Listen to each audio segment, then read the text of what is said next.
Now अब हमें क्या स्टडी करना है, सेकंड लर्निंग आउटकम। इनकोडिंग तो हम पढ़ चुके हैं, अब हमें पढ़ना है decoding of linear block code, जो कि बहुत इंपॉर्टेंट टॉपिक है।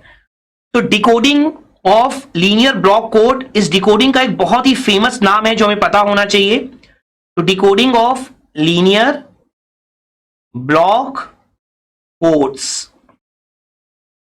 यहां पर इस डिकोडिंग का जो एक इंपॉर्टेंट नाम है उसे हम कहते हैं सिंड्रोम डिकोडिंग, जो आपको हमेशा माइंड में रखना है। जनरली सिंड्रोम डिकोडिंग वर्ड ही यूज करता है एग्जाम में, सिर्फ डिकोडिंग वर्ड यूज नहीं करता है, तो आपको ये वर्ड हमेशा ध्यान में रखना है। तो अब आप देखिए ये सिंड्रोम डिकोडिंग होती क्या है। बेसिकली देखिए डिकोडिंग का एम क्या है, सबसे पहले हम ये समझ लेते हैं। बेसिकली अगर मैं बात करूं सिंड्रोम डिकोडिंग की, तो ये हम करते क्यों हैं? ये हम इसलिए करते हैं, मैंने आपको प्रीवियस लेक्चर में और पहले लेक्चर में भी डिकोडिंग वाले या इनकोडिंग वाले जो हमने लीनियर ब्लॉक कोड स्टार्ट किया था, उसमें आपको यह समझाया था कि किसी भी रिसीवर को कोड वर्ड जब रिसीव करना होता है, तो बेसिकली रिसीव करने के बाद उसे यह चेक करना पड़ता है कि उसने जो कोड वर्ड रिसीव किया है वो सही है या गलत है, मतलब उसे एरर डिटेक्ट करना होता है। ठीक है, तो एरर डिटेक्ट करने के बाद उसे फिर एरर को करेक्ट करना होता है। तो सिंड्रोम डिकोडिंग यही चीज है। Syndrome decoding means error detection plus correction. ठीक है, तो ऑलरेडी हम दोनों चीजें पढ़ चुके हैं कि एरर डिटेक्शन क्या होता है और करेक्शन क्या होता है। तो यहां पर बस एक मेथड है, जैसे मैंने आपको बोला भी था वहां पर कि कुछ मेथड हम कम्युनिकेशन में पढ़ेंगे, कुछ मेथड डिजिटल लॉजिक में भी आप पढ़ते हो। तो अभी जो ये सिंड्रोम डिकोडिंग है, ये हम कम्युनिकेशन में एक मेथड पढ़ रहे हैं, error detection plus error correction, ये होता है आपका सिंड्रोम डिकोडिंग में। लेकिन अब बात ये उठती है कि ये मेथड तो हमें अभी नहीं पता ना, अभी तो हमें सिर्फ ये पता है कि एरर डिटेक्शन क्या होता है और एरर करेक्शन क्या होता है, वो तो हम पहले ही जानते हैं। तो ये मेथड होता क्या है बेसिकली, तो देखिए इसमें करते क्या है हम, कि हम सबसे पहले रिसीव्ड कोड वर्ड को कुछ नाम दे देते हैं। रिसीव कोड वर्ड को मैं नाम दे देता हूं आर। ठीक है, तो रिसीव कोड वर्ड, जब रिसीवर कोड वर्ड रिसीव करता है तो रिसीवर क्या करता है, मैं सारे स्टेप्स यहां पर 1 बाय 1 लिखते जाऊंगा आपके लिए।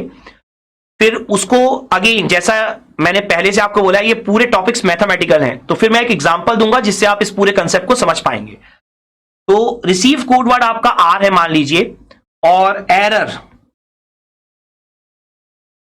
एरर कोड वर्ड ये मान लीजिए आपका ई है। ठीक है, और ये भी मान लेते हैं कि ट्रांसमिटेड कोड वर्ड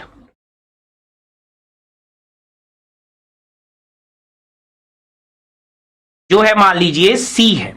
ठीक है, तो हमने ये सब मान लिया CER।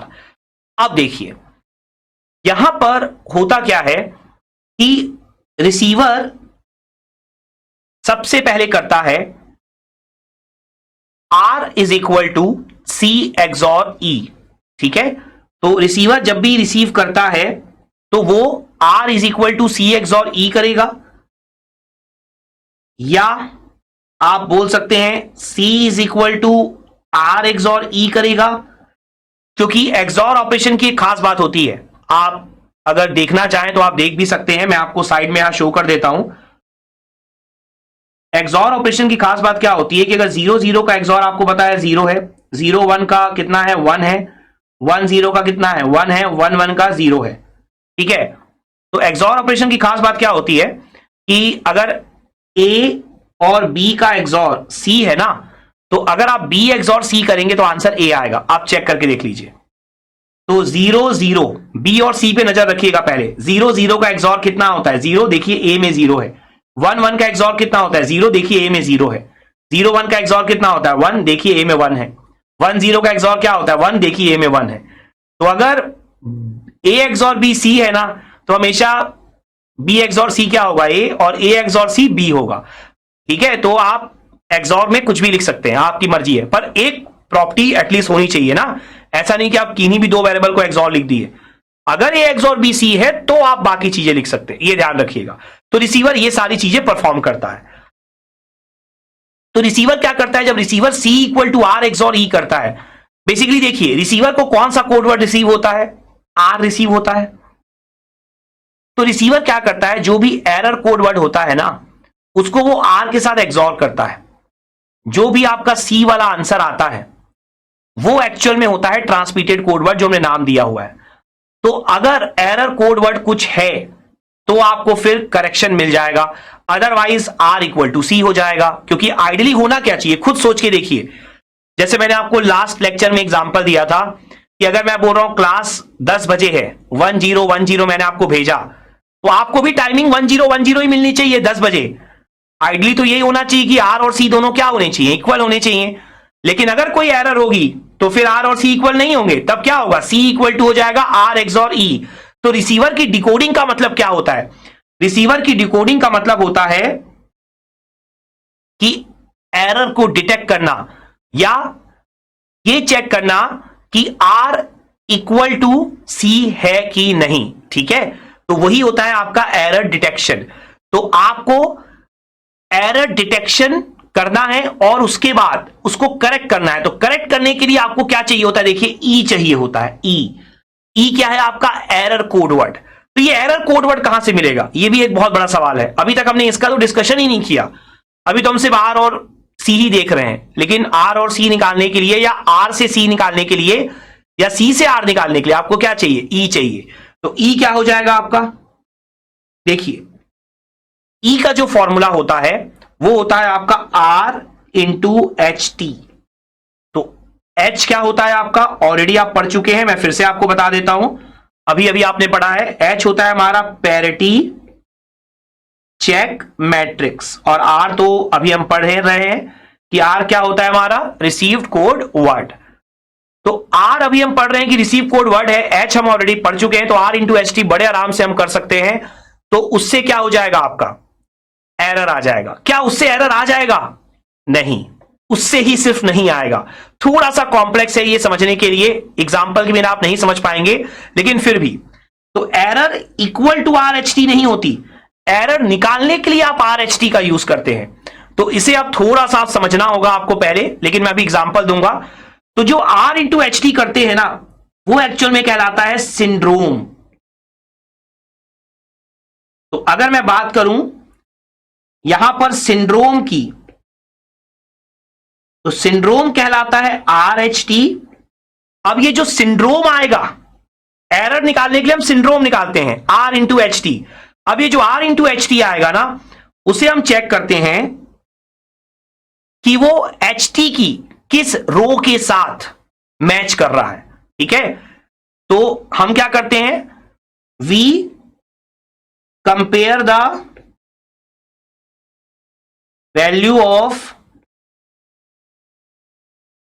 Are H T with H T. ठीक है, तो कंपैरिजन कर लेने के बाद,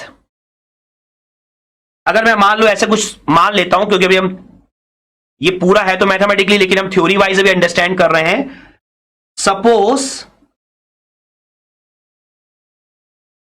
are H T is equal to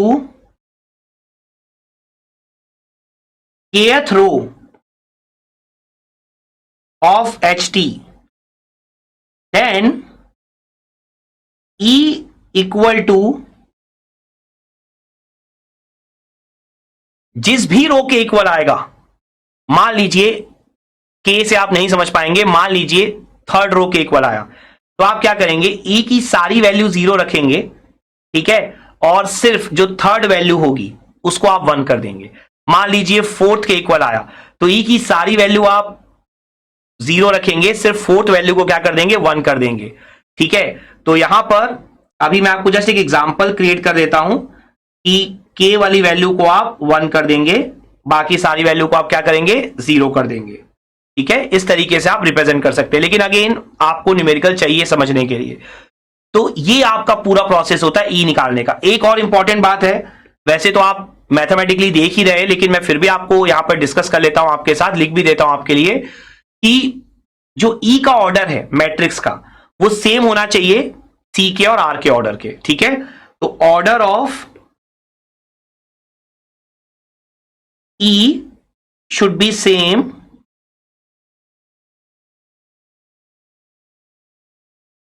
as order of